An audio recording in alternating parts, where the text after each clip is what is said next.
जिस तरीके से हम डिस्कस कर रहे हैं कि रिलेशनशिप के दो एट्रीब्यूट थे, एक ट्रस्ट और दूसरा कमिटमेंट। अब हम ये डिस्कस करने जा रहे हैं कि व्हाट इज कमिटमेंट। कमिटमेंट क्या है? ट्रस्ट के ऊपर हमने काफी बात की। जानने की कोशिश करते हैं कि कमिटमेंट को कैसे डिफाइन किया गया है। So commitment is shown by an exchange, partner believing that an ongoing relationship with another is so important as to warrant maximum effort to maintain it. That is, the committed party believes the relationship is worth working on to ensure that it endures indefinitely. बहुत important है इस बात को समझना, बहुत अहम है कि एक्चुअली कमिटमेंट जो है वो एक्सचेंज से है, विद अ बिलीफ सिस्टम कि इट इज वर्किंग और it will work for both the parties.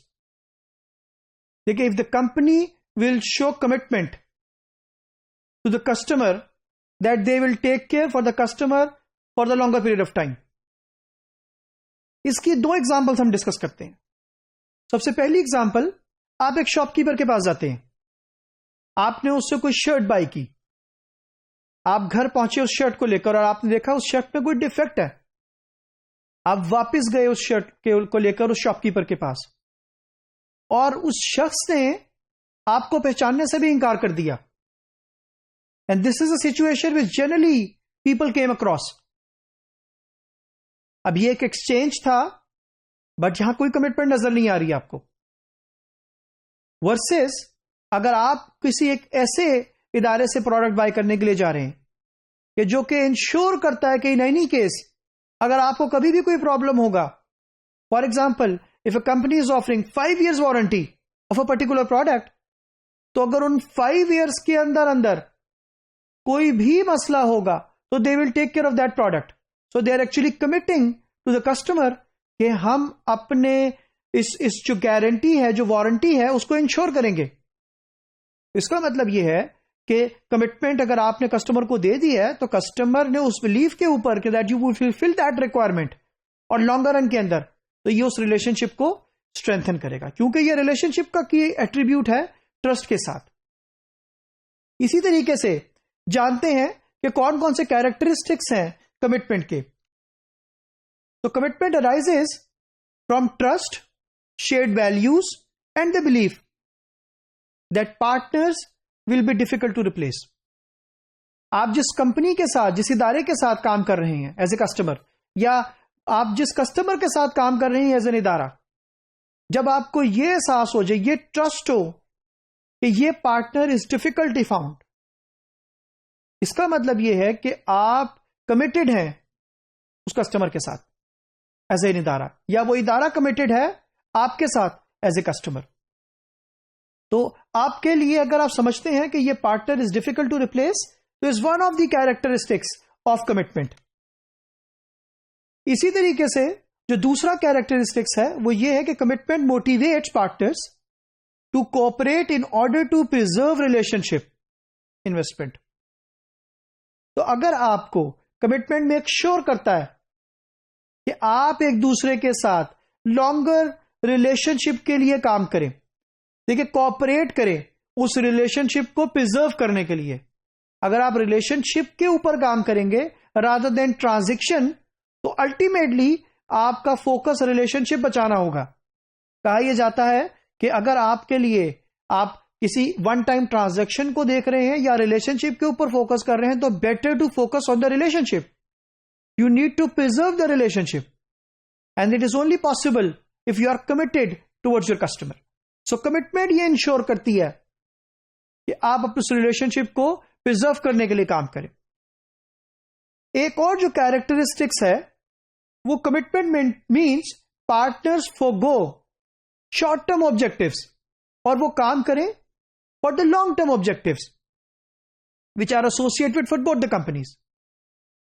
आप एज एन ऑर्गेनाइजेशन एक कस्टमर से क्या एक्सपेक्ट करते हैं?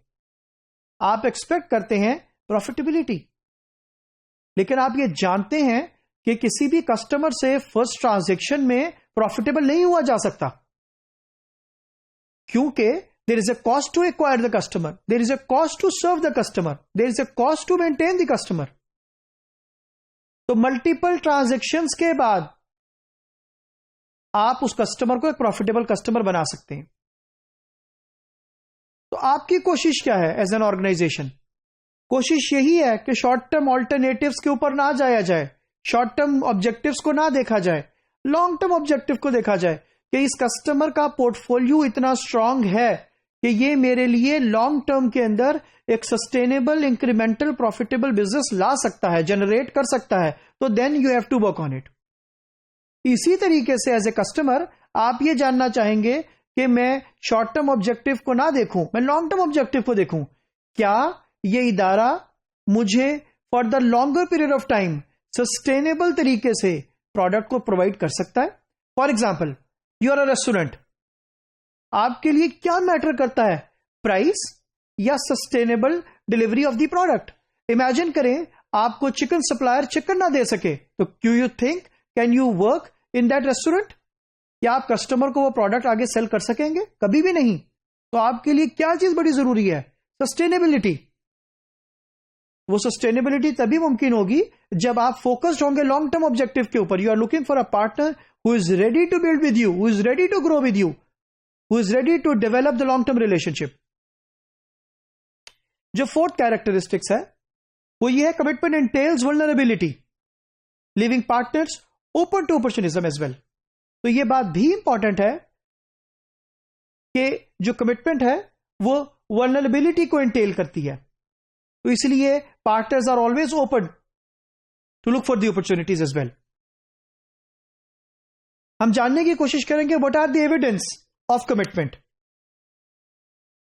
Evidence of commitment is found in the investment that one party makes in another. अच्छा, ये इन्वेस्टमेंट किसी भी शक्ल में हो सकती है। It is in terms of time, it is in terms of cost और एनी अदर थिंग। अगर आप उस कस्टमर को फ्रीक्वेंटली विजिट कर रहे हैं, रिपीटेडली विजिट कर रहे हैं टू मेक श्योर कि बिजनेस हो सके, इसका मतलब यह है you are investing time in that customer. तो जब आप कोई भी पार्टी इन्वेस्ट करती है, that is one of the evidence of commitment that you want to build that relationship with that customer.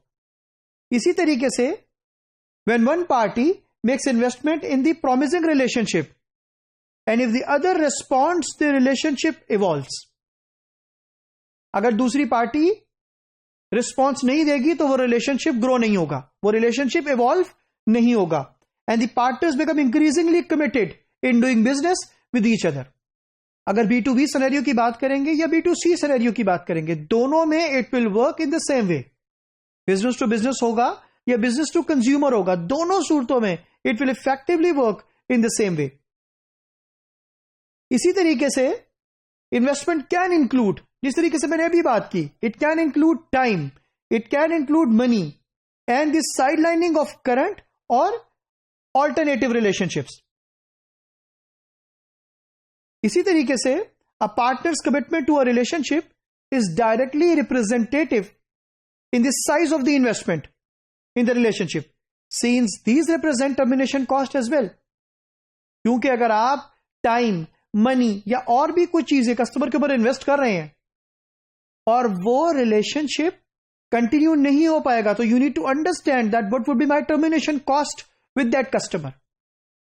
तो कमिटमेंट का बहुत की रोल है, is one of the key attributes in maintaining the relationship. So we need to understand the long-term perspective. We need to work on the long-term perspective to build and ensure commitment so that आप long-term relationship customer के साथ develop कर सकें, maintain कर सकें, grow कर सकें, ताकि जो आपकी organization का objective है of the profitable customer वो achieve हो सके।